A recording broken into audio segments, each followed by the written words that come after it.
এজন যদি বিদেশী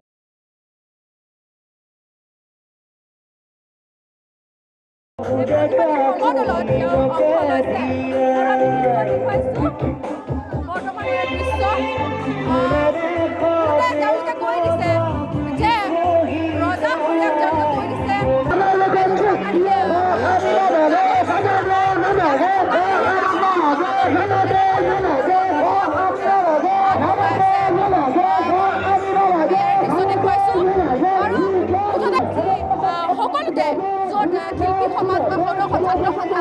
অসম জাতীয় যুৱ ছাত্ৰ পৰিষদে য'তে প্ৰতিবাদী কাৰ্যসূচী কৰিছে শদিয়াৰ পৰা ধুবুৰীলৈ য'তে প্ৰতিবাদী কৰিছে তাতে দেখিবলৈ পোৱা গৈছে যে যথেষ্ট লোক সমবেত হৈছে যথেষ্ট লোক সমবেত হৈছে তাৰ কাৰণে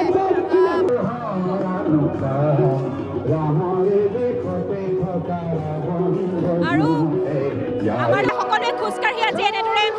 আমি এতিয়া বৰ্তমান পাইছোহি মালিগাঁও যিটো ব্ৰিজ ডক্টৰ ভূপেন হাজৰিকাৰ ক্ষেত্ৰৰ পৰা আমি এনেদৰে খোজকাঢ়ি আহিছোঁ আমাৰ যি শক্তি সেই শক্তি একেবাৰে শেষলৈকে থাকিব লাগিব ভূপেন হাজৰিকাই কোৱা প্ৰতিটো গীত যেন এতিয়া অসমীয়া